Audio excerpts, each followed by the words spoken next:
Це онлайн трансляція.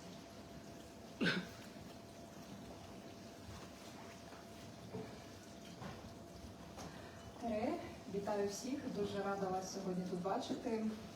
Особливо вдячна кожному за те, що ви прийшли розділити цей дуже важливий момент для мене.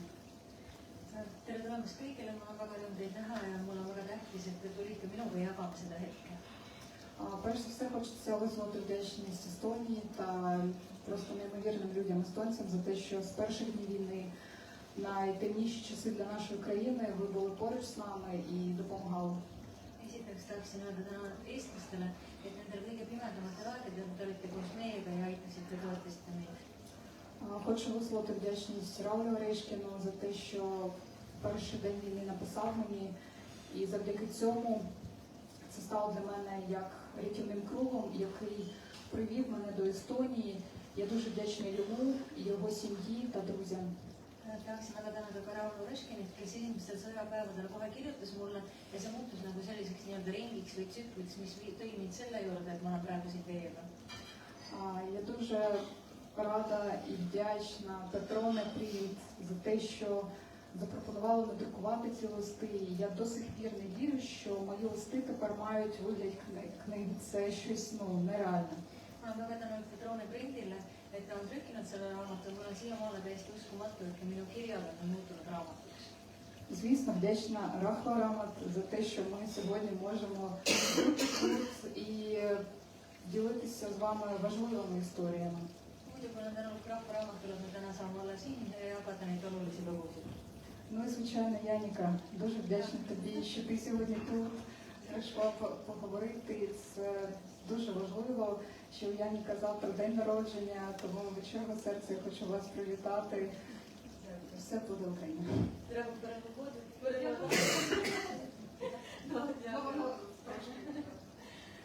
Велике дякую. Ну тоді, може, почнемо з самого початку. Тут є такі клаптики в початку, але мені здається, це почалося все ж таки, коли ви зустрілись з Raulем.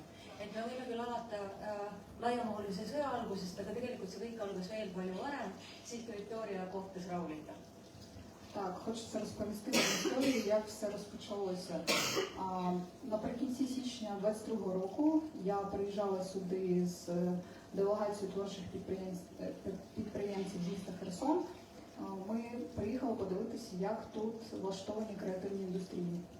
See algas tegelikult 22. aasta lõpus, siis kui ma koos Hersoni loominguliste inimeste sellise rühmaga või ringiga tulin Eestisse vaadata, kuidas teil on üles ehitatud loominkubaatorid.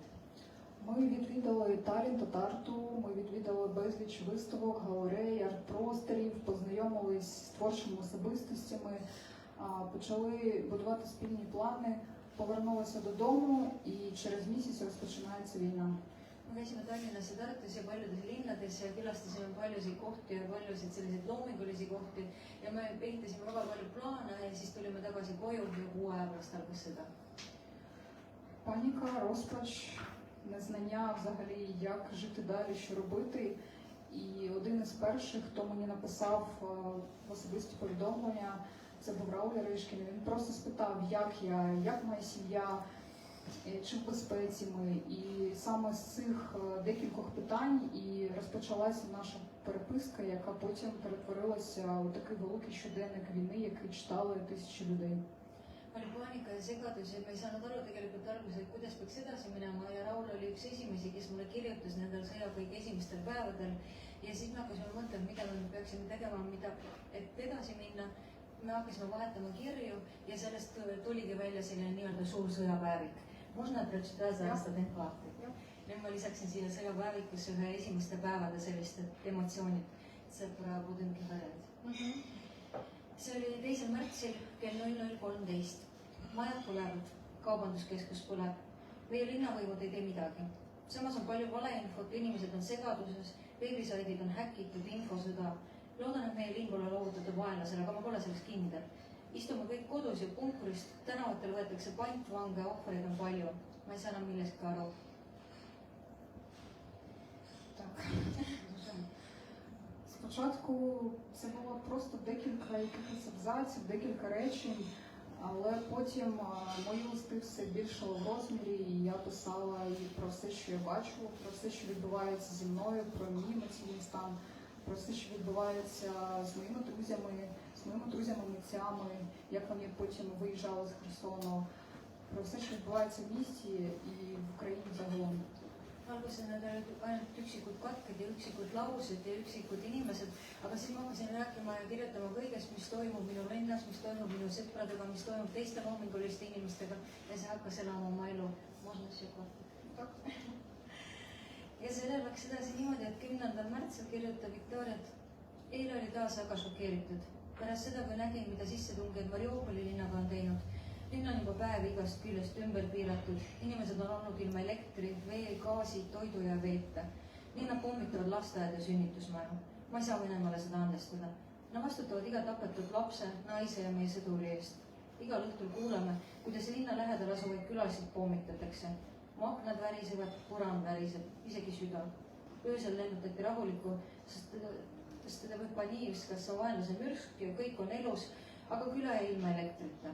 Mürsk tabas Stepanivka haiglat, läbistas köögikilbi ja kukkus plahvatusena alla. Meie linnapeale ütles eile, et inimesed peavad tööle minema. Kuidas? Olen nõus, et meditsiinitöötajad, müüjad, sotsiaalhoolekandjaga tegelevad, aga miks peaks kõik välja minema? Räägitakse, et alates 14. märtsist saavad õpilased jätkata kaugõppes, praegu on koolitus suletud. Analüütikud ütlevad, et 7–10 päeva pärast võib sõda lõppeda. Ma tõesti usun sellesse. Ma tõesti tahan, et elaksime rahus. Через 70 днів здавалось спочатку. Ми кожного дня потім думали, що місяць, 2 місяці. І так кожного дня ми себе ми про це думали і вірили, і так дійшло до того, що я там була 7 місяців окупації. Ja kogu aeg me mõtlesime, et läheb veel kuu ja siis läheb veel 1 kuu ja kogu aeg me selle usuga elasimegi. Ja siis läks 7. kuu, kui ma olin okupatsioonis. І потім в один день мене Рауль просто запитав, чи може він опублікувати мої листи в себе в соціальних мережах на сторінці Facebook і галереї. І в той момент до мене прийшло усвідомлення, що це потрібно робити, потрібно транслювати все, що відбувається, і таким чином і зав'язалася ця переписка. Ja siis küsin mult Raul, et kas ta võib tegelikult avaldada kõik selle, mis ma olen kirjutanud, sellepärast et see on ka nagu väga oluline sõnum. Ja ma ütles, et ta võib ja sellest hakkaski kujunema selline avalik päevik rohkem. Люди, які мене взагалі не знали, але вони потім співпереживали, писали Раулю, якщо там, наприклад, були такі моменти, коли не було зв'язку або був вимкнутий інтернет і у мене не було доступу до того, щоб відправити повідомлення, вони йому писали, чи все гаразд Вікторії. Тобто взагалі невідомі мені люди, але вони так співпереживали. Напевно, тому що вони відчули цю щирість, що я відкрила свою душу, тому що для мене тоді кожен день він міг бути останнім. Minu jaoks on väga soe ja nagu tähtis see, et inimesed hakkasid kaasa elama. Inimesed, keda ma ei tundnud, inimesed, keda ma ei teadnud, kes lihtsalt jälgisid mu päevikut ja hakkasid küsima Raulilt, et kuidas läheb Viktoriale, kas tal on kõik korras. Ja minu jaoks on väga suur asi, et inimesed, kes mind ei tunne, nagu hakkavad hinges minuga kaasa elama. И може зараз якраз кажу, що я дуже рада, що Естонія прийняла стільки українців. Ja siis sellega haakub ka Viktoria järgmine mõttekäik, mis oli märtsis, et mul on väga hea meel, et Eesti on vastu võtnud juba nii palju ukrainlasi. Aitäh Eestile toetuse eest. Öö oli vaikne, alles hommikul 5:30 paiku oli kuulda tugevaid plahvatusi. Väljas sajab lund. Väga ilus ja külm. Ilm on meie poolel. Vaenlased külmuvad. Osas Hersoni eeslinnades taastati elektrivarustus. Hersoni äärelinnas on taastatud gaasiga varustamine. Jagan ühe foto, mida oled ilmselt sotsiaalmeedias juba näinud. Meie sõber Maksim Kilderov värvis üle Vene tangi. Make art, not war. Tehkem kunsti, mitte sõda. Ukraina ütleb taaskord. І бачите, завдяки тому, що я писала ці листи, люди мали змогу дізнатися, що відбувається в окупації безпосередньо від людини, яка там знаходиться. І мені здається, це було дуже важливо, тому що одне це коли ти листаєш новосну ленту і ти там просто бачиш інформацію. Зовсім інше це коли до тебе звертається безпосередньо людина і пише тобі про це. Ja see on, ma arvan, et väga tähtis see, et ma hakkasin kirjutama kogemusi okupatsioonis kui inimesena, kes on okupatsioonis, sest üks asi on see, et sa loed uudiseid, et sa kerid edasi uudiseid, aga hoopis teine on kuulda sedasama kõike inimeselt, kes on seal praegu ja tunnetab seda kõike. І зараз я вже розумію, що це для мене була і також моя особиста психотерапія, тому що я писала, і я відчувала на собі відповідальність, що я транслюю це, що я пишу, і це, напевно, і тримало мою психіку в більш-менш такому працюючому стані. Ja praegu saan ma aru, et see oli ka mulle teatud psühhoteraapia. See, et ma mõtlesin, see, et ma elasin läbi, et ma kirjutasin, et ma jagasin. Ja praegu ma saan aru, et võib-olla tänu üks osa sellest, et mu psüühika on praegu korras, on ka tänu sellele, et ma sain jagada ja välja elada seda. Цей період окупації з 9 місяців херсонці, напевно, пережили все. Тобто це і від гуманітарної кризи, щоденних постійних обстрілів, тортури на підвалі, геноцид, екоцид, коли підірвало Каховську ГЕС вже влітку цього року. Це просто нереально.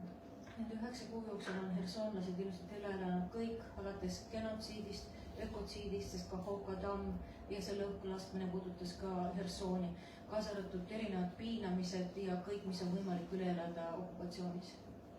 Херсон – це був єдиний обласний центр, який був захвачений під окупацією майже з перших днів війни.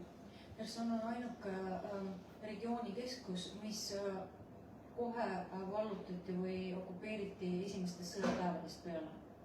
Для розуміння, в місті Херсон проживало 300 тисяч людей, а якщо брати весь регіон, то це десь мільйон. Тобто це майже як Естонія. Nii et Hersonis elas 300 000 inimest enne okupatsiooni, aga kogu regioonis oli umbes miljon, ehk siis sama palju kui Eestis. Зараз там проживає близько 10%, тобто в самому Херсонці 30-50 тисяч. Praegu elab seal vaid 10%, umbes 30-50 000 inimest. І ось нещодавно для нас дуже була важлива дата, 11 листопада. Це коли в тому році звільнили наше місто від окупації. Це був, напевно, найщасливіший момент для всіх херсонців, для всієї України.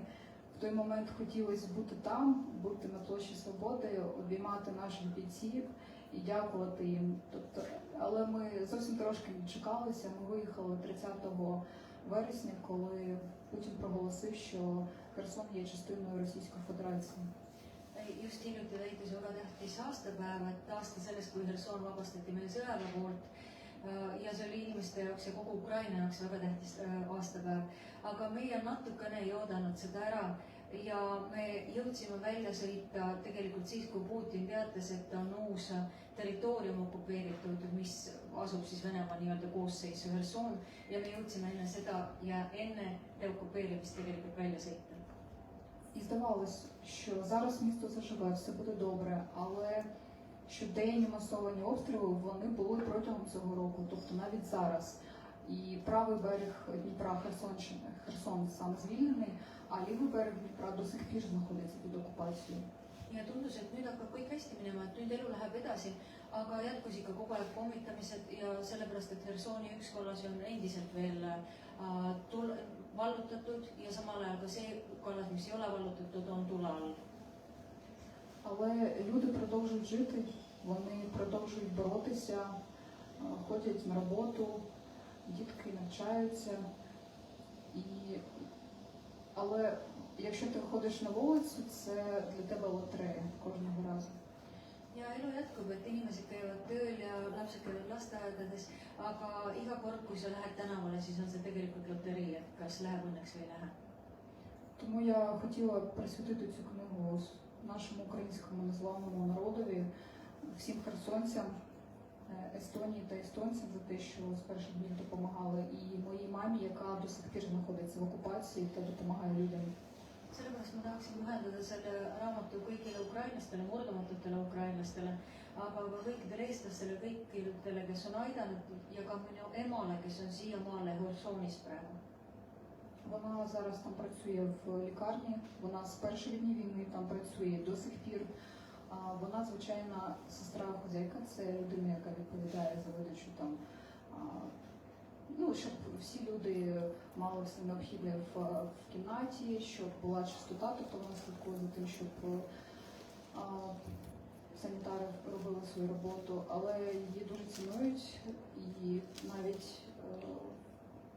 в цьому році, в березні, в їхню лікарню також прилетіла ракета, але вони продовжили весь цей час працювати.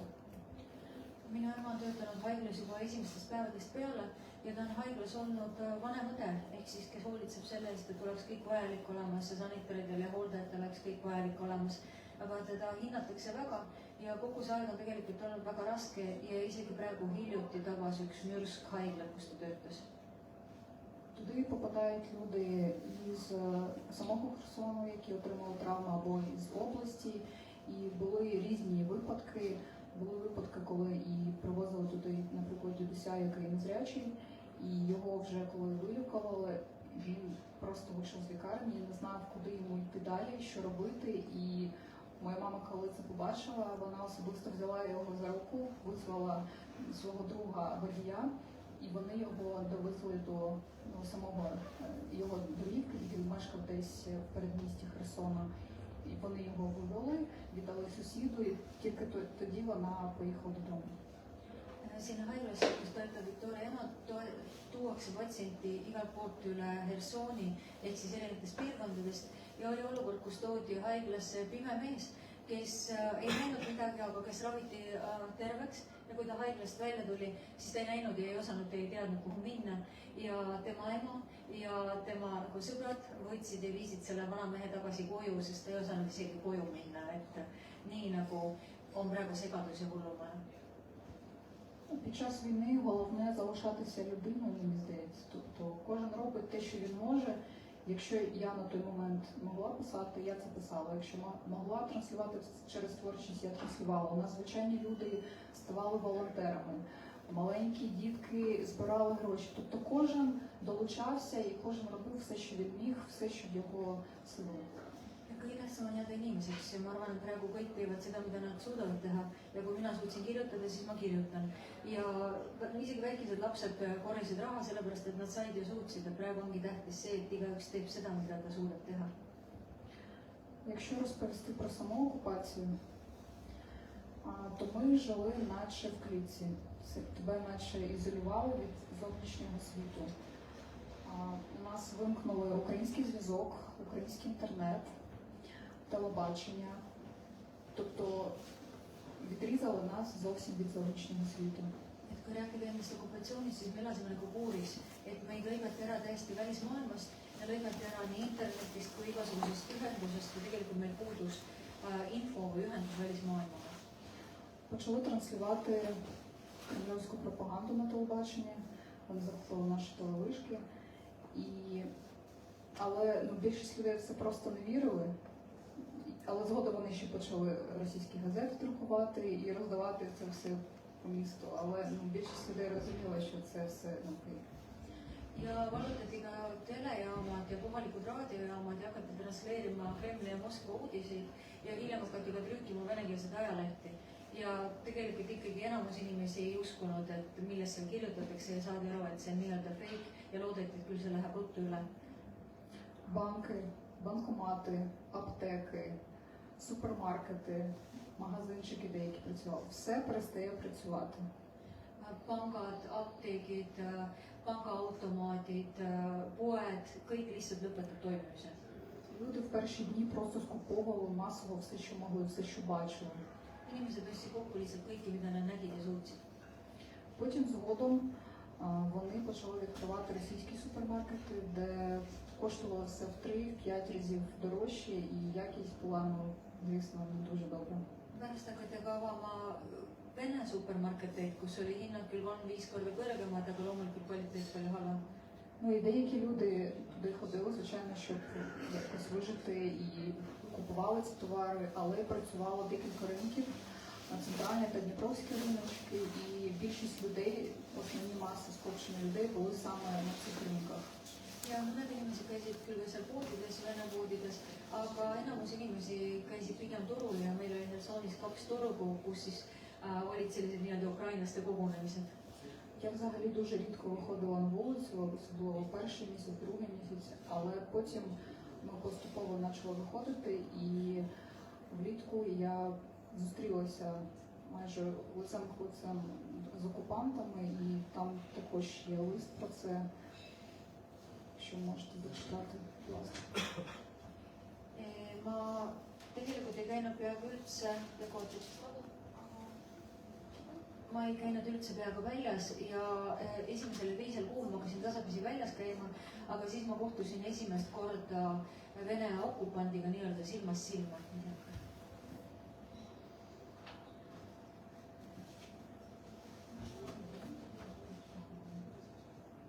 Terve öö sadas väga tugevat vihma. Ärkasin mitu korda äikese peale, arvasin, et tegu on jälle plahvatusega. Eile avanes mul esimest korda üle pika aja võimalus näha ja jalutada meie kaldapealsele. Kohtusin seal sõbranna Alice'iga ja jalutasime Kosovorovi peatänaval, kus nägime jäätisepoodi. See oli kõige maitsvam jäätis. Mul on kurb näha Hersoni pooltühjana. Tänavad on halvasti hoitud, inimesi jääb järjest vähemaks, õhus on ärevus. Tagasi teel peatusin turul, et köögivilju osta. Minust möödas 2 koolipildujega venelast. Nad olid minust sõna otseses mõttes ühe sammu kaugusel. Rahvamass peatus, kuna möödusid. Keegi ei julgenud isegi midagi öelda. Kauplemine katlas. Ma polnud kunagi nii lähedalt näinud vihkamist, mis pulbitses minu sees. Ja ma tahtsin neile karjuda, kasige koju. Згодом вони почали і видавати сім-карти російські, щоб хоч якось українці могли спілкуватися зі своїми рідними, але потрібно тобі було тоді прийти і дати свої паспортні дані. Деякі люди вже просто відчую від того, що в них немає зв'язку з зовнішнім світом, то вони приходили і брали цю сім-карту. Tasapisi hakati ka välja andma Vene SIM-kaarte ehk siis telefonikaarte, aga selleks, et saada neid, tuli minna koha peale ja anda oma passi andmed ja kuigi väga paljud ei tahtnud, siis lõpuks meeleheitest ja sellest, et sul ei olnud mitte mingit muud ühendust, hakkasid inimesed jagama oma andmeid juba okupantidega. Згодом і вони почали видавати російські паспорти, і ти йдеш по вулицям і бачиш взагалі по всій території Херсонщини і Херсона билборды и плакаты «Россия здесь навсегда», «Українці» і «Росія – це братські народи» і вся оця інша риторика. І більшість людей вже там після півроку окупації, звісно, зневірились, і хтось йшов і брав ці паспорти, але більшість людей транслювала те, що ми не хочемо жити під російським прапором, ми українці, і ми це показувало протягом усього часу, і навіть в перші дні окупації ми виходили на мітинги.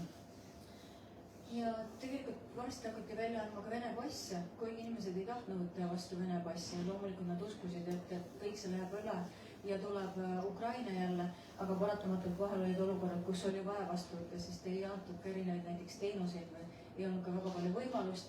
Kuigi me uskusime, et tuleb see aeg, kus Ukraina on vaba ja 14. märtsil kirjutaski Viktoria, et teile tuli tänavatele rohkem kui 7000 kliinlast.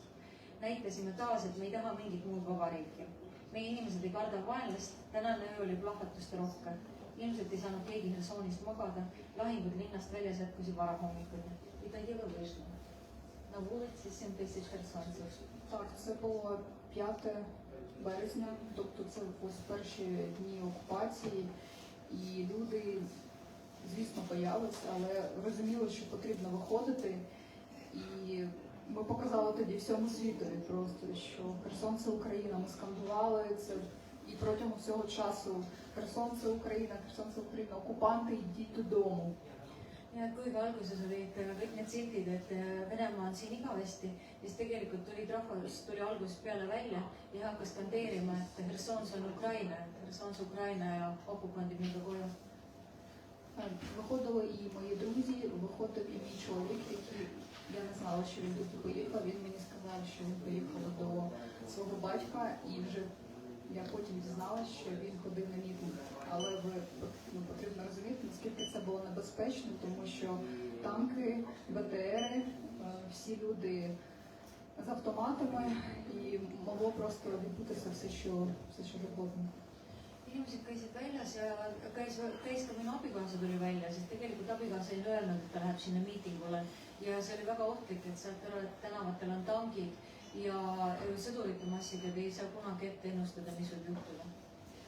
Потім для деяких людей, які приймали участь в цьому мітингу, закінчилось не дуже добре, тому що активістів, людей, які мають проукраїнську позицію, які носять українську символіку, їх потім просто дізнавалися, де вони живуть, забирали на підвал до Котівень і дізнавалися, що і як позиція. Деякі люди там були місяцями, знаходились, і це електрошок, і зовсім вони мало їли, але деякі виходили і залишалися незламними, а про долю деяких людей ми зовсім не знаємо, що з ними сталося.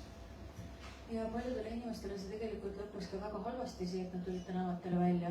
Ja eriti need, kellel oli mingi Ukraina sümboolika või embleemid, siis need tõesti võidi viia vangi, keldritesse, neid piinati, neid hoiti ilma toidu, ilma veeta ja tegelikult siiani ei tea veel, kus osa neist on. Ja nii juhtus ka paraku Hersoni linnapea Igor Kalakhajeviga, et kes samuti tegelikult vangistati suhteliselt alguses juba juunis ja kes on siiamaale vangis ja Punane Rist ütleb, et jah, et ta meie vangide nimekirjas on teie linnapea Ševendossi Polonja зараз. Наш мер міста Ігор Колохаєв, як все відбулося для нього, це також було несподіванкою, як і для всіх нас. І перші декілька місяців іначе якось і вів роботи в Херсоні, там і комунальники працювали, щоб місто хоч якось жило. Але потім його взяли до полону і до сих пір ми не знаємо, як в нього там справа. Nii et meie linnapea alguses esimesed mõned kuud tal õnnestus küll töötada ja hoida ka linna kommunaalettevõtted ja linn toimimas, aga mõned kuud hiljem, see oli siis juuni, võeti linnapea kinni ja viidi vangi ja kus ta on tõesti siiani. Для нас, напевно, ще було таким шоком, що це там другий тиждень війни і кажуть, виходьте на роботу, щоб працювали, щоб був рух в місті. Ми такі, як, тут взагалі таке пекло і яка робота. І, звісно, коли це перша необхідність, медпрацівники, то це так, звісно, це потрібно, щоб весь час працювало, але ми, звичайні люди, ми зовсім не виходили, боялися, і як це виходити працювати. Ja meil esimestel nädalatel juba öeldi, et minge tagasi tööle ja minge elage edasi nii-öelda elu. Ja me saame aru, et muidugi meid töötab minema tööle, aga meie tavalised inimesed, kes jääb põrgut, et mida meie saame teha, et kuidas meie saame edasi elada samamoodi. Але потім окупаційна влада захоплювала всі майже приміщення і насаждала там свою владу. Тобто були і колаборанти, які співпрацювали, були люди, які просто вони виживали за рахунок того, що вони мали змогу там працювати, тому що роботи не було, тобто гроші тобі немає де зняти, тобто і деякі люди просто це така вынужденная мера. Peale seda aga võtsid okupandid üle kõik riigihooned ja kõik riigifunktsioonid ja panid siin omad inimesed, kes hakkasid neid nii-öelda esindama või töötama. Aga oli ka muidugi kollaborante nii-öelda, kes töötasid ka riigivõimuga, aga paraku osad neist olid siiski ka need, kes pidid tööl käima ja pidid paratamatult kuidagi ellu jääma ka nendes tingimustes. Ще хотіла розповісти, що я писала не тільки про все, що відбувається так в Херсоні, але і особисті історії, наприклад, моїх друзів. Так, за період окупації в нас у друзів у Анастасії та Константина народилася прекрасна дівчинка Дуся. Це було 13 березня, і ми знали, що ось її народжувати, коли розпочалась війна, і ми думали, може це перше або п'яте. І так ось 13 березня Дусечка появилась на світ. Aga ma kõneletan siin raamatust mitte ainult enda loost, vaid ka minu sõprade lugudest ja kaasa arvatud Anastasia ja Konstantin, kellel oli sündimas laps ja me lootsime, et nüüd Herson vabaneb ja ta sünnib ikkagi nagu vabas linnas. Aga paraku ei jõudnud sündida või ära oodata vabat Hersoni ja sündis 13. märtsil. Так, і влітку їм вдалося виїхати, і зараз вони живуть в Швеції, і більшість моїх митців, друзів, десь приблизно 10 художників, один музикант, вони зараз живуть в Швеції. Ja ka Anastasia, Konstantin ja Dussa, nad sõitsid välja suvel, neil õnnestus välja sõita Hersonist ja praegu nad elavad Rootsis koos kuskil 10 kunstiinimese ja loomingu inimesega koos sellises oma kogukonnas Rootsis. Були такі ситуації, трошки позитиву, да, щоб не так трагічно, то я розповідала, як нас мама дуже любить готувати різну випічку, і навіть в умовах війни вона знаходила різні яйця, молоко, і вона нас частувала цими ласощами. І були моменти, коли я вітала потім естонців, з якими святом був. І потім люди писали Раулю і писали, можете скинути рецепт цих булочок, і вони потім навіть присилали фотографії Раулю і сказали, що вони назвали ці булочки в честь моєї мами. Ja aga natuke rõõmsamatest teemadest ka, et minu emale väga meeldib küpsetada ja isegi sõjaolukorras ta leidis võimaluse, kuidas leida jahu ja mune ja kuidas küpsetada. Ja ma vahepeal kirjutasin oma päevikus Raulile, kuidas mu ema nii-öelda positiivne ja küpsetab edasi ja siis inimesed hakkasid isegi küsima, et kas sa saaksid saata oma ema retsepte ja pärast saatsid mulle pilte, kuidas nad on küpsetanud ema retseptide järgi neid saiakesid. A retsepti тут теж є? Ja retseptid on ka siin. То тоді якраз в Паці ще в квітні було таке свято Пасха, тобто взагалі українці, ми православні люди, більшість в нашій сім'ї це 50 на 50, тобто ми виховувалися в такій сім'ї православній, що потрібно жити в лагоді і по цим законам, але я б не сказала, що я 100% є віруючою людиною. Але знаєте, коли живеш в таких умовах, то починаєш вірити у все. Et ukrainlased on üldiselt õigeusklikud ja siis oli veel ka õigeusu pühad, õigeusute järgi siis munadepäeva püha. Ja ma ei saaks öelda, et me oleme väga usklik perekond, pigem nii-öelda pooleks, et me küll usume, aga mitte nii-öelda väga pühendunult, aga ausalt öeldes sellises olukorras, nagu praegu sa hakkad kõigesse uskuma. Там є такий момент, коли я згадую з дитинства, як мати готувала ці ласощі, Пасхи, і це таке для нас світле свято, тому що ми ходили до церкви, потім з цими свічками йшли додому. Це якась магія в цьому присутня, і це добрі такі спогади з дитинства. Et minu jaoks on munadepäev või munadepüha alati olnud selline väga helge püha, sest me käisime kirikus ja tegime paskasid, mis on siis selline munadepäevatoit ja see on minu jaoks alati olnud selline lapsepõlve mälestus. Meie tähistasime lühevõttepühi 24. aprillil ja see on üks mu lemmikpühadest.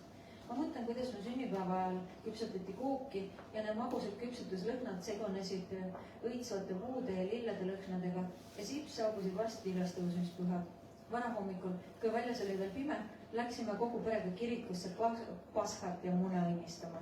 Ja kui me kõik koos koju jalutasime, põiklesid kõikide korvide ja küünaldega inimesed ja kogu ilm oli valgustatud, see oli imeilus. Loodan, et sellel aastal saame samuti küpsetada kas või natukene. Munad on praegu väga kallid ja neid pole peaaegu üldse. Aga äkki leidsime turult ja leidsimegi ja kirikusse me sellel aastal ei lähe. See on ohtlik. Ja kohe peale seda, 28. aprillil on mu ema sünnipäev. Ще хотіла, щоб ви прочитали там лист. Перед війною, знаєте, було наче таке передчуття, що щось станеться. І все моє життя я трошки підсвідомо, мені ця тема була знайомою. Наприклад, коли ми навіть їздили до Любліну і в Кракові, і я перше, коли відвідала Польщу, і ми там були до концлагерів, заходили до цих всіх місць, мене ця тема дуже довго не відпускала і підсвідомо я навіть це транслювала у своїй творчості. І потім я, можливо, для себе знаходила в цьому відповідь, що, можливо, я або переживала цю жахіття, або, можливо, я як знала, що це станеться з нами. Тобто, трошки якось в цьому щось присутнє, мені здається. Mul oli nagu algusest peale, ma ei saa öelda, kas eelaimus, aga mingi tunnetus, sest enne laiemahulise sõja algust ma käisin Poolas ja käisin vaatamas neid koonduslaagreid ja kuidagi kogu see sügav või tume või sünge tunne käis minuga kaasas ja see mõjutas ka väga palju minu loomingut ja ma arvan siiamaale, et äkki see oli mingi eelaimdus.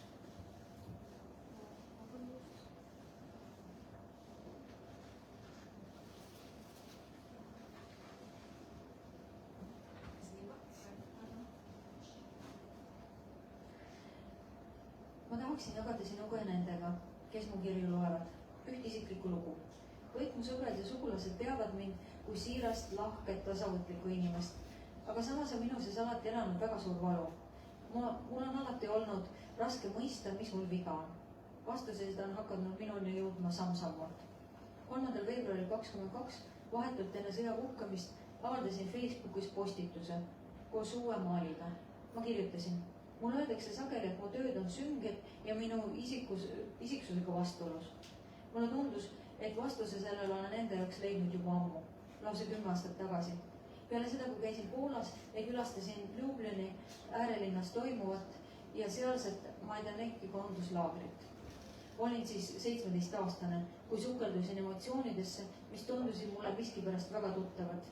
Ma ei tea, kas ja kuidas ma nende sündmustega seotud olin, aga ma ei saanud enam neist vabaks. Rääkisin sageli sõpradele ja mulle tundub, nagu ma oleksin holokausti ise läbi elanud. Lugesin holokausti kohta raamatuid, vaatasin dokumentaalfilme sõjast ja genotsiidist. Alateadvuses muutusid sõjaõudused eriti aktuaalseks ja nad muutusid seda aasta alguses. Ühel hetkel sain aru, et see pole olnud niisama. 27. jaanuaril on holokausti mälestuspäev. Maalisin hiljuti lõuendile monokroomse pildi kasutades selleks eksperimentaalset tehnikat.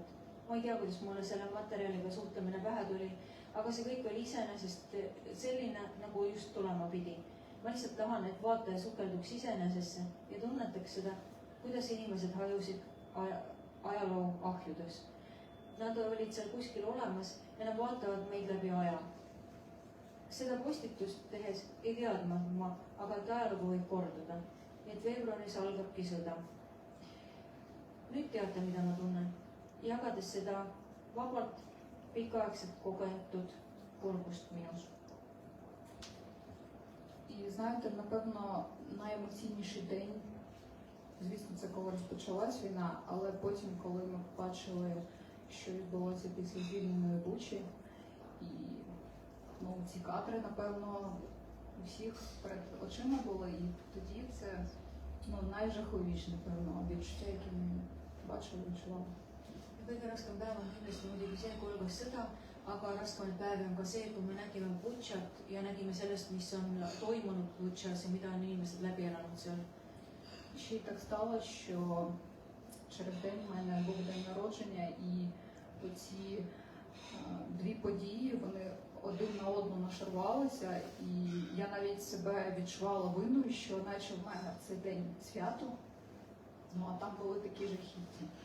Ja päev peale seda mul oli sünnipäev ja need kaks sündmust langesid nii kokku, et mul oli peaaegu, et natuke piinlik või süütunne, et mul on pühapäeva ja päev hiljem. Тому я запропоную також прочитати це.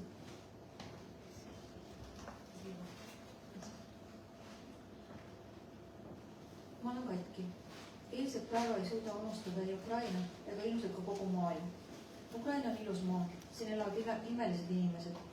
Ma armastan oma vabadust. Oleme terve elu võidelnud vabaduse eest. Miks ei meeldi meie naabritele? Kas me oleme siis nii erinevad? Me ei ole venelased. Ja see ei meeldigi. Ma ei saa praegu Venemaalt hästi mõelda. Võib-olla kunagi hakkab mul palju kahju tavalistest inimestest, kes seal elavad. Nad justkui pimedusega orjad, kes kuulavad oma kuningat. Isegi orjad tahtsid vabad olla. Nemad ei oska vist seda tahtagi. Me tahame elada demokraatias. Oleme valinud oma presidendiks koomiku ja juudi ning oleme rahul sellega. 2019 aastal uskus kogu Ukraina, et oleme võimelised lahti saama vanast venemeelsest valitsusest ja meil õnnestus see. Zelenski poolt hääletasid kõik mu sõbrad, sugulased ja nende sugulased. Ta on inimene suure tähega. Kui poleks Zelenskit, oleks sammu alla andnud. Püüan olla tugev. Tahaksin nii kõvasti karjuda, et terve maailm seda kuulaks ja kuulaks. Jagan täna üht kollaaži aastast 2020. See on kokku lõigatud 2 fotost. Esimene on Majdaneskis, kus Poolas olin. Teine on tehtud Hersonist ülikooli ajal. See on tavalisest Ukraina tüdrukust minu linnatänaval. Lõikasin need kokku, et edasi anda genotsiidi, millest olen tihti mõelnud. Eile mõtlesin, et see kollaaž esindab seda, mis on praegu juhtunud Butšas, Hostomelis, Irpinis. See pole sõda, see on genotsiid. наступний там якраз про день народження, що навіть в день народження, але мама нам все ж таки спекла торт, щоб хоч якось нас підбодрити.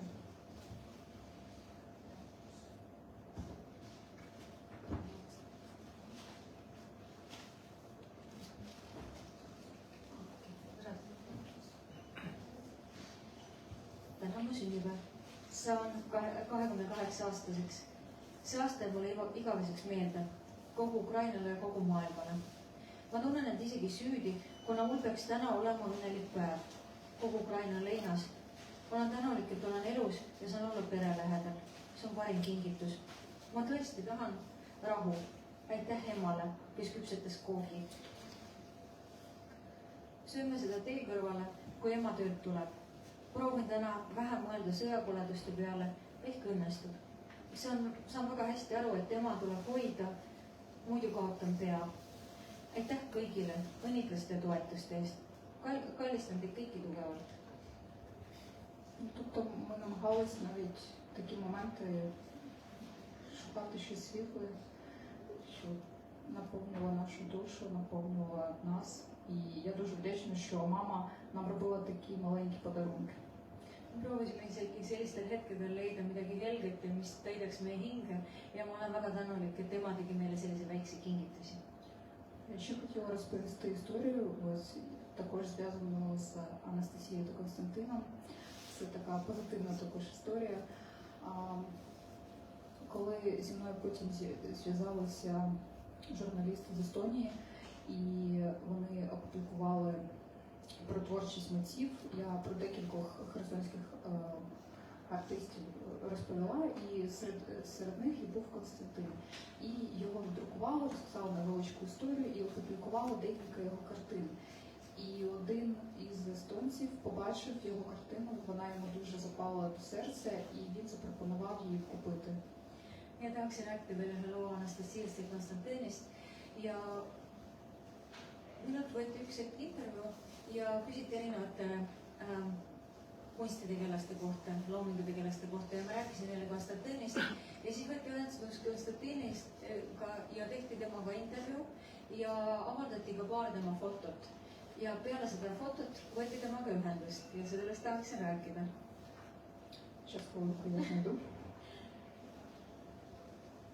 See lugu on seotud Eestiga, ma vihjan.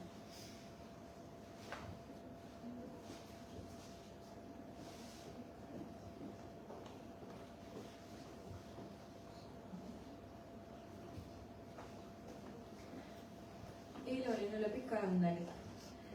Täitus veel üks mu unistus. Konstantin kinkis mulle oma maali. Meie majas on palju kunstilisi teoseid. Universum näeb kõike.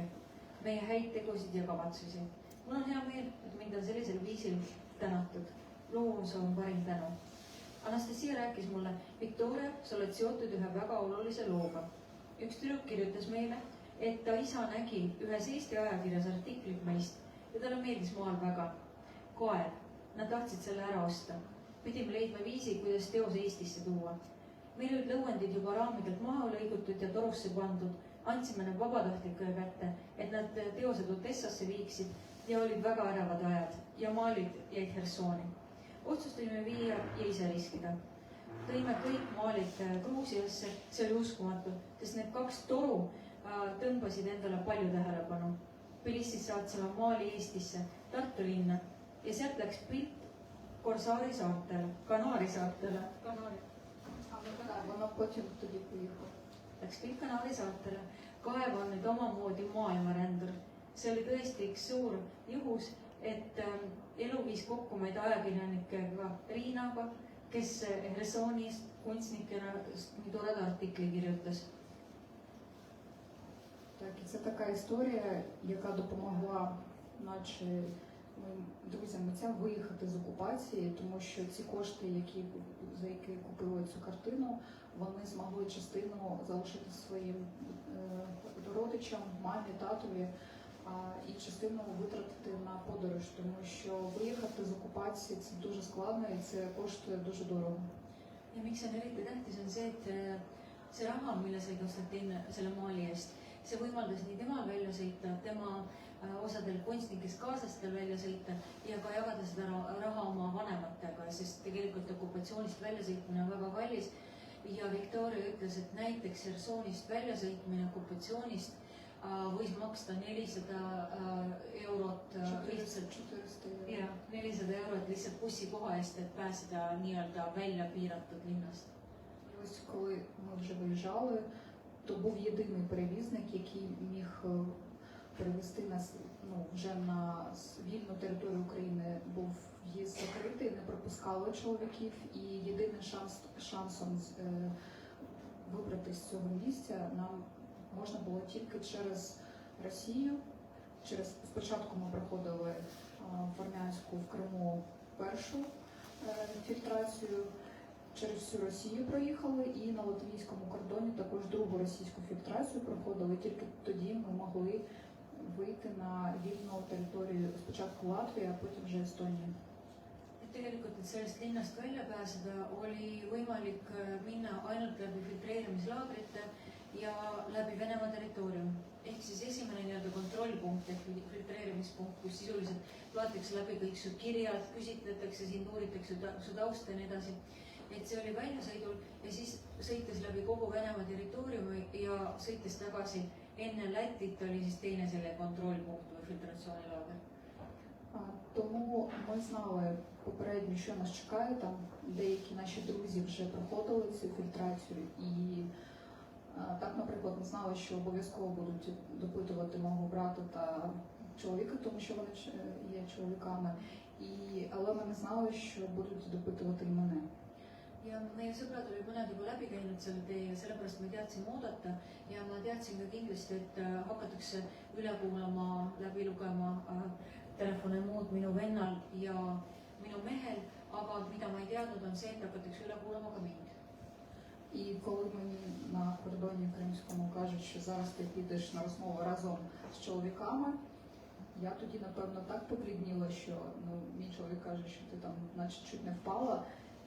І враховуючи те, що я робила, цю діяльність, якщо б хоч щось знайшли проти мене, то це могло бути використано і проти мене, проти моєї сім'ї, і невідомо, куди б мене забрали, що б зі мною зробили. Ja kui mulle öeldi, et lisaks minu vennale ja mehele lähen ülekuulamisel ka mina, siis ma läksin näost nii valgeks, et meesindajad arvasid, et ma minestan. Sellepärast, et teades, mida ma olen teinud ja teades minu tegevust Hersoonis ja ka minu ajakirjanduslikku tegevust, oli väga raske ette ennustada, et mis edasi toimub. Тому потрібно було максимально бути обачним. Тобто, якщо я писала листи, транслювала це все, то тільки під своїм ім'ям Вікторія, ніде не публікувала фотографії для того, щоб, ви самі розумієте, щоб це не було використано. І коли я виїжджала, так як в місті майже все було зачинено, в одному маркеті я знайшла телефон, який привезли з Криму. І я купила зовсім новий телефон, щоб нічого, все, що, тому що його сканують, його дивляться.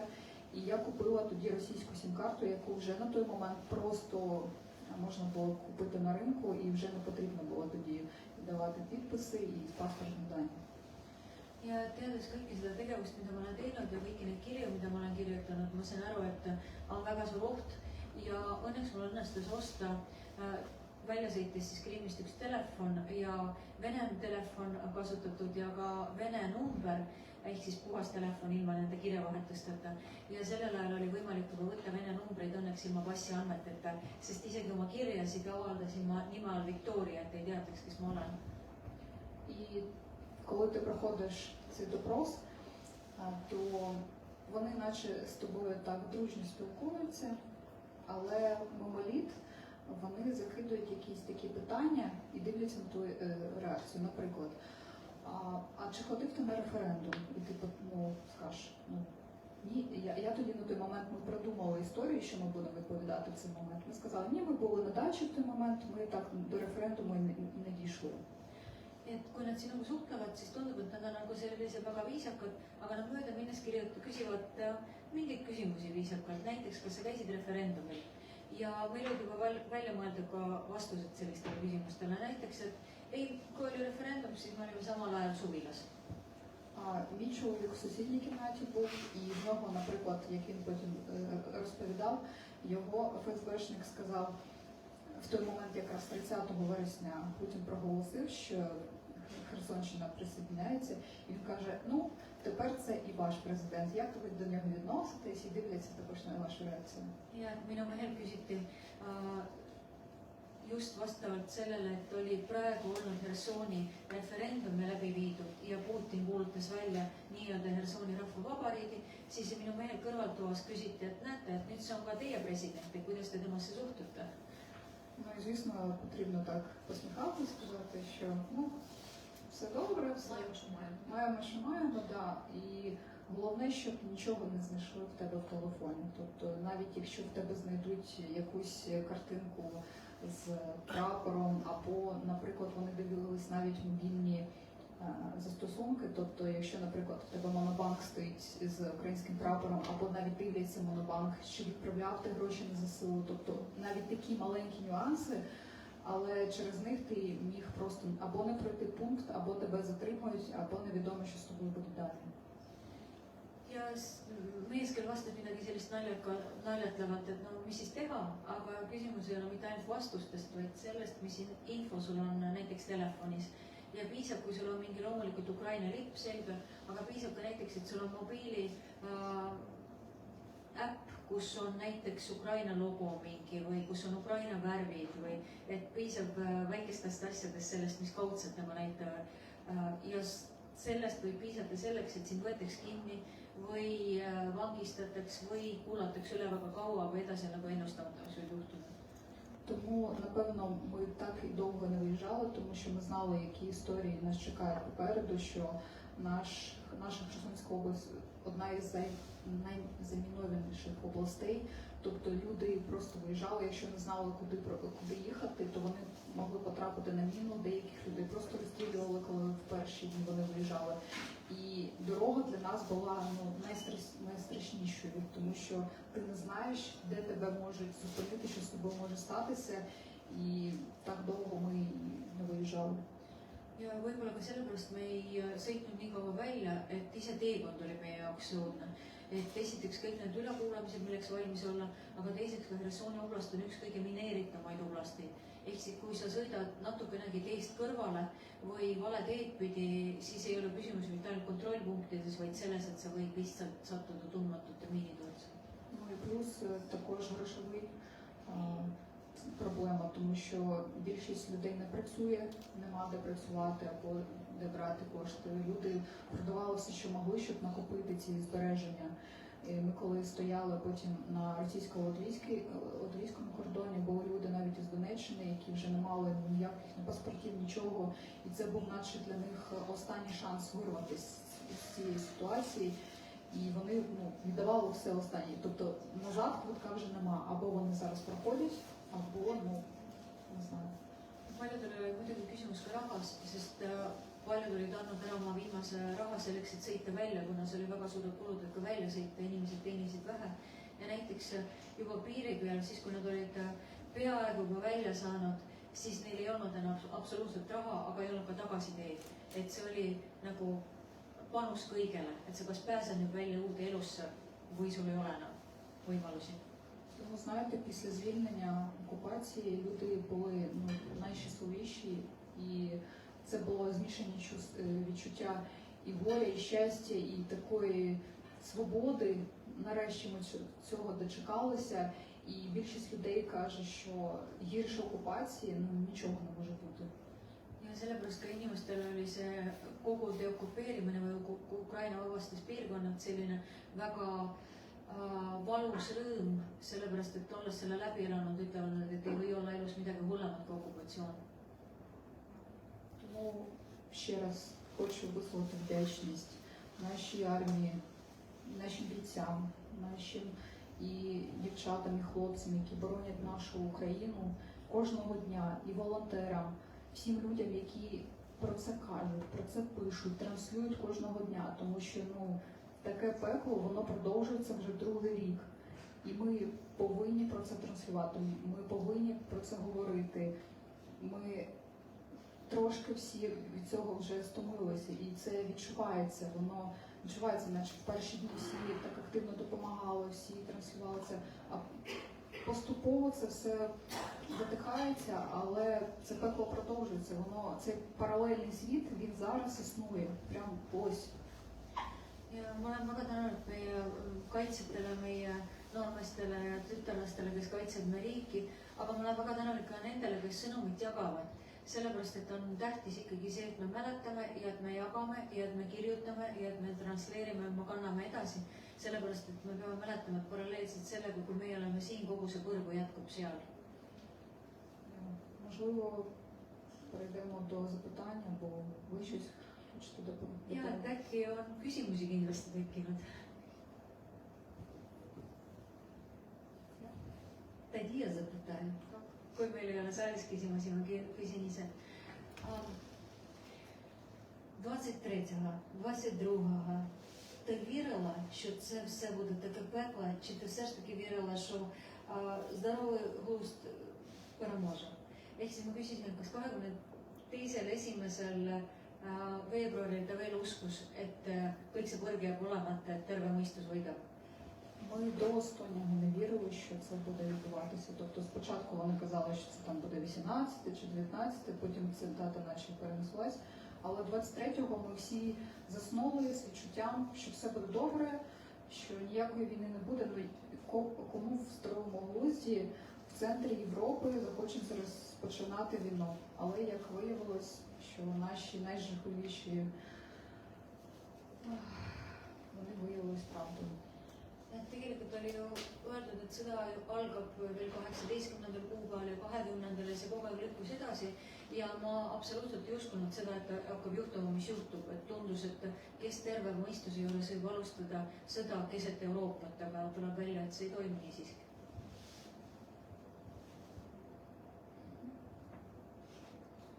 Ma saan küsida sellist asja, et kas on mingid internetis, ma olen ise Estoonia sõna, et on mingid, kus leida nagu Estoonia elanike kohta või mingid sidestada, mul on kadunud ära, mis on nende organisatsioon. Я сам живу в Херсоні. Чи можливо якось дізнатися інформацію про Херсон та також може знайти людей, які там живуть, тому бо у мене були деякі зв'язки, які я зараз загубив. Як підтримувати зв'язок зараз? Ehk siis kuidas ka sidet hoida või kuidas inimesi üles leida. Kuidas leida üles üldiselt? Як знайти та далі тримати зв'язок? Спочатку знайти, потім тримати. Ну, ми спілкуємося з нашими друзями, наприклад, ті, хто залишився, через них можна дізнатися. А взагалі зараз інформація поступає в відкритому доступі, і ми взагалі черпаємо з телеграм-каналів, дуже багато телеграм-каналів і Херсонської області, і самого Херсона, де кожного дня публікуються події, які відбуваються, і деякі просто навіть не доходять до масових СМІ. У нас навіть таке було, що ми відчували, що наче про нас трохи забули і не так багато транслювали, не так багато показували, хоча дуже багато подій за цей час відбувалося. А якщо людина загубилася, то треба знайти. Ще до спеціальних організацій, які цим займаються.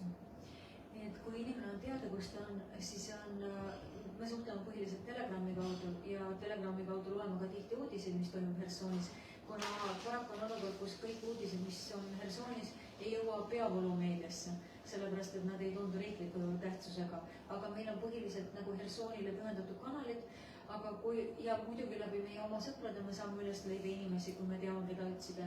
Aga kahjuks on praegu väga raske leida, kuna kümnendik inimesi on ainult jäänud linna, et see on paraku ikkagi läbi õiguskaitseorganite, kui me ei suuda neid ise leida.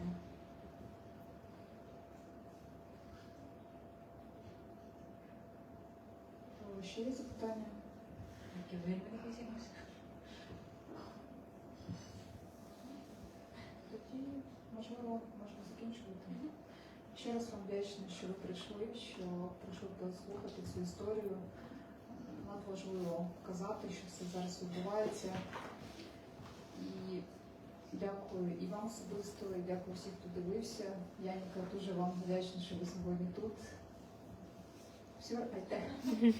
et suur aitäh teile kõigile, kes te olete tulnud siia, suur aitäh kõigile, kes kuulavad meid ja важливо не втомитись ja tähtis on mitte ära väsida ja mäletada, et see saab läbi siis, kui see on läbi.